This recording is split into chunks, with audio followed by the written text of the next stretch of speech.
জীবনানন্দ দাশের একটি কবিতা আজকে দেখছিলাম। এটা সম্ভবত 109তম ব্লগ 2024-এর মার্চ মাসের শেষ সপ্তাহ থেকে।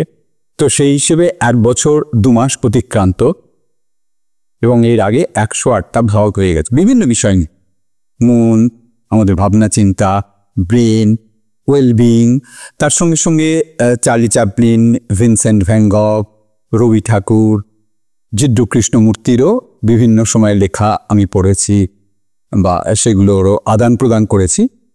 তো যেহেতু এটা মূলত how to be mind rebooting one session বা আমার সেই কাজের জায়গা থেকেই এবং তোমাদের সঙ্গে ভাগ করে নেওয়ার জায়গা থেকে এই ব্লগগুলো করা মূলত আমাদের মন, ভাবনা, ওয়েলবিং, চিন্তা ভাবনা, ভালো থাকা, ভালো রাখা, ভালোবাসা।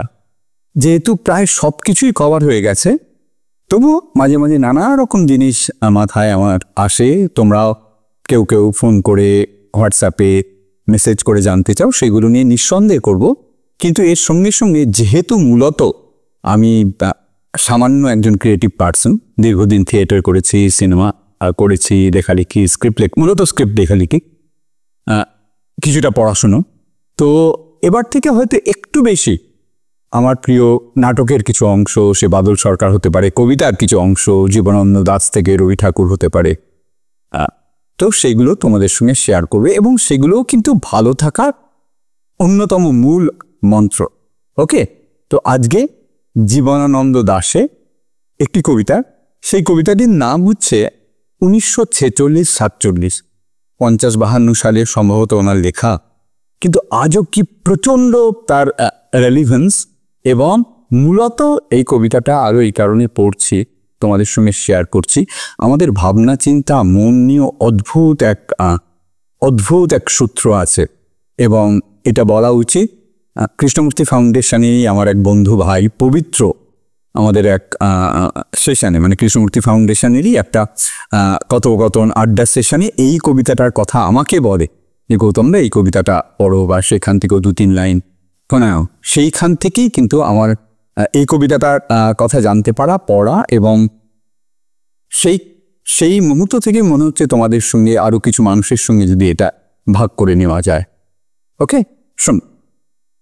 দিনের আলোয় ওই চারিদিকে মানুষের অস্পষ্ট ব্যস্ততা, পথে ঘাটে, ট্রাম লাইনে, ফুটপাতে, কোথাও পরে বাড়ি এখনই নিলেম হবে, মনে হয় জদের মতন নামে। সকলকে ফাঁকি দিয়ে স্বর্গে পৌঁছবে সকলের আগে, সকলেই তাই। অনেকেরই ঊর্ধ্বশ্বাসে যেতে হয়, তবু নিলেমের ঘরবাড়ি, আসবাব অথবা যা নিলেমের নয় সেসব জিনিস বহুকে বঞ্চিত করে 2জন কি 1জন কিনে নিতে পারে। পৃথিবীতে সুদ খাটে সকলের জন্য নয়, অনির্বচনীয় হুন্ডি 1-2জনের হাতে। পৃথিবীর এইসব উঁচু লোকেদের দাবি এসে সবই নেয়, নারীকেও নিয়ে যায়। বাকি সব মানুষেরা অন্ধকারী হেমন্তের অবিরল পাতার মতো কোথাও নদীর পানে উড়ে যেতে চায় অথবা মাটির দিকে, পৃথিবীর কোনো পুনঃপ্রবাহের বীজের ভিতরে মিশে গিয়ে। পৃথিবীতে ঢের জন্ম নষ্ট হয়ে গেছে জেনে, তবু আবার সূর্যের গন্ধে ফিরে এসে ধুলো, ঘাস, কুসুমের অমৃতত্বে কবে পরিচিত জল, আলো, আধো অধিকারিণীকে অধিকার করে নিতে হবে ভেবে তারা অন্ধকারে লীন হয়ে যায়। লীন হয়ে গেলে তারা তখন তো মৃতেরা এ পৃথিবীতে ফেরে না কখনো। মৃতেরা কোথাও নেই, আছে কোনো আঘ্রাণের পথে পায়চারি করা শান্ত মানুষের হৃদয়ের পথে ছাড়া মৃতেরা কোথাও নেই বলে মনে হয়। তাহলে মৃত্যুর আগে আলো, অন্ন, আকাশ, নারীকে কিছুটা সুস্থিরভাবে পেলে ভালো হতো। বাংলার লক্ষ গ্রাম নিরাশায়, আলোহীনতায় ডুবে নিস্তব্ধ, নিস্তেল। সূর্য অস্তে চলে গেলে কেমন সুকেশী অন্ধকার খোঁপা বেঁধে নিতে আসে, কিন্তু কার হাতে? আলুলায়িত হয়ে চেয়ে থাকে, কিন্তু কাউকারে হাত নেই, কোথাও মানুষ নেই। বাংলার লক্ষ গ্রাম রাত্রি একদিন আলপনার পটের ছবির মতো সুহাস্য পটল চেরা চোখের মানুষই হতে পেরেছিল প্রায়। নিভে গেছে সব।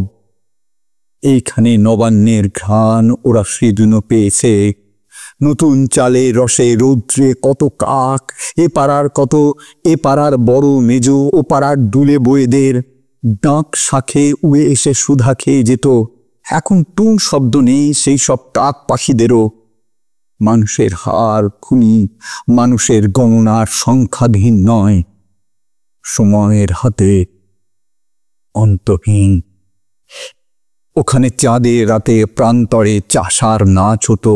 ধানের অদ্ভুত রস খেয়ে ফেলে মাঝি বাগদির ঈশ্বরী মেয়ের সাথে বিবাহের কিছু আগে, বিবাহের কিছু পরে, সন্তানের জন্মাবার আগে, সেসব সন্তান আজ এই যুগের কুরাষ্ট্রের বুড়ো ক্রান্ত লোক সমাজের ভিড়ে চাপা পড়ে মৃত প্রায়।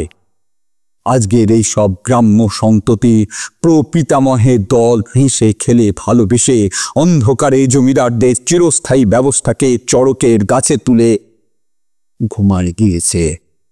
ওরা খুব বেশি ভালো ছিল না, তবুও আজকের মন্বন্তর দাঙ্গা দুঃখ নিরক্ষরতায় অন্ধ শতচ্ছিন্ন গ্রাম্য প্রাণীদের চেয়ে পৃথক আর এক স্পষ্ট জগতের অধিবাসী ছিল। আজকে অস্পষ্ট সব, ভালো করে কথা ভাবা এখন কঠিন। অন্ধকারে অর্ধসত্য সকলকে জানিয়ে দেবার নিয়ম এখন আছে, তারপর একা অন্ধকারে বাকি সত্য আঁচ করে নেওয়ার রেওয়াজ রয়ে গেছে। সকলেই আর চোখে সকলকে দেখে। সৃষ্টির মনের কথা মনে হয় দেশ। সৃষ্টির মনের কথা আমাদেরই আন্তরিকতাতে, আমাদেরই সন্দেহের ছায়াপাত টেনে এনে ব্যথা খুঁজে আনা। প্রকৃতির পাহাড়ে পাথরে সমুচ্ছল ঝর্ণার জল দেখে তারপর হৃদয়ে তাকিয়ে দেখেছি প্রথম জল নিহত প্রাণী রক্তে লাল হয়ে আছে বলে বাঘ হরিণের পিছু আজও থায়। মানুষ মেরেছি আমি, তার রক্তে আমার শরীর ভরে গেছে। পৃথিবীর পথে এই নিহত ভ্রাতার ভাই আমি। আমাকে সে কনিষ্ঠের মতো জেনে তবু হৃদয় কঠি হয়ে বধ করে গেল। আমি রক্তাক্ত নদীর কল্লোলের কাছে শুয়ে অগ্রজ প্রতিম বিমুহূর্কে বশ করে ঘুমোতেছি তাহার অপরিসর বুকের ভিতরে। মুখ রেখে মনে হয় জীবনে স্নেহসেদ ব্রতী সকলকে আলো দেবে মনে করে অগ্রসর হয়ে তবুও কোথাও কোনো আলো নেই বলে ঘুমাতেছে ঘুমাতেছে ঘুমাতেছে। যদি ডাকি রক্তের নদীর থেকে কল্লোলিত হয়ে বলে যাবে কাছে এসে, ইয়াসিন আমি, হানিফ মাহমদ, মকবুল, করিম, আজিজ। আর তুমি আমার বুকের পরে হাত পেকে মৃত মুখ থেকে চোখ তুলে শুধাবে সে। রক্ত নদী উদ্বেলিত হয়ে বলে যাবে, গগন, বিপিন, শশী, পাথুরে খাটার, মানিকতলার, শ্যামবাজারের, গালিব স্ট্রিটে, এনতালি কোথাকার কে বা জানে। জীবনের ইতর শ্রেণীর মানুষ তো এরা সব। ছেঁড়া জুতো পায়ে বাজারের পোকা কাটা জিনিসের কেনাকাটা করে।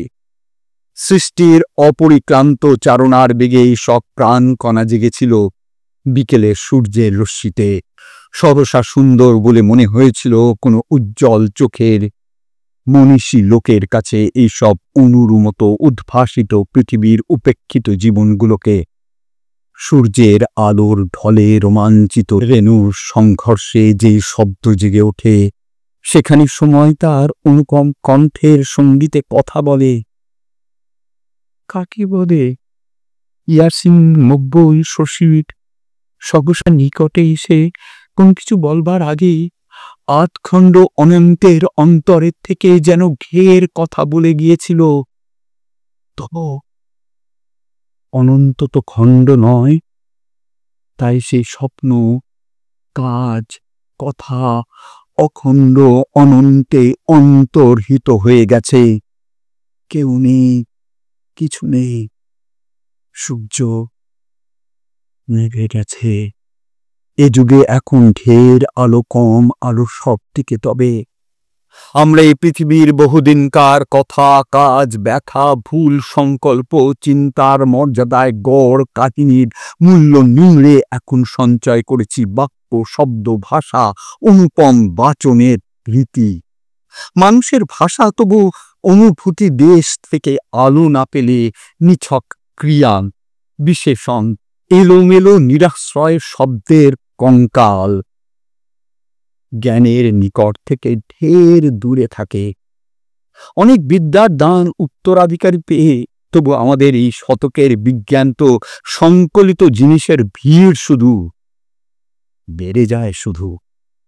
তবুও কোথাও তার প্রাণ নেই বলে অর্থময় জ্ঞান নেই আজ এই পৃথিবীতে। জ্ঞানের বিহনে প্রেম নেই। এ যুগে কোথাও কোনো আলো, কোনো কান্তিময় আলো চোখের সম্মুখে নেই যাত্রীকে, নেই তো নিঃসৃত অন্ধকার।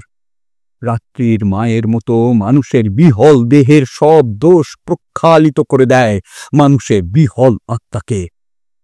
লোক সমাগমহীন একান্তের অন্ধকারে অন্তশীল করে তাকে আর শুধায় না, অতীতের শুধানো প্রশ্নের উত্তর চায় না আর।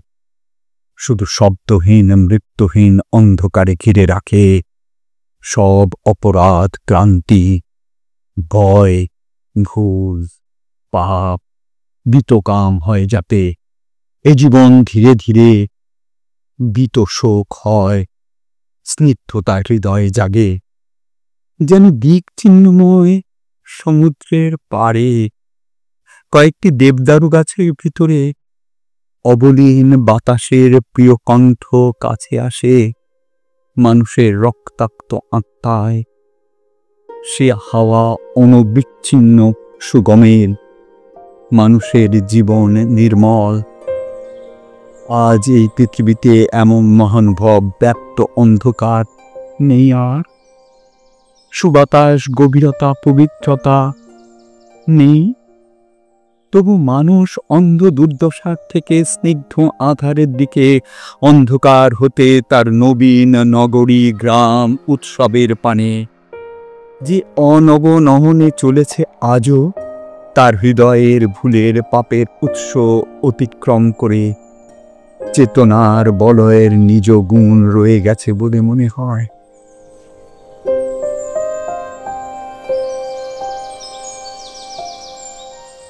স্তব্ধতা এ কবিতার পর আর কিছু নয়। জানি এই সময়ের কথা কবির হৃদয়ে নিংড়ে বেরিয়েছে।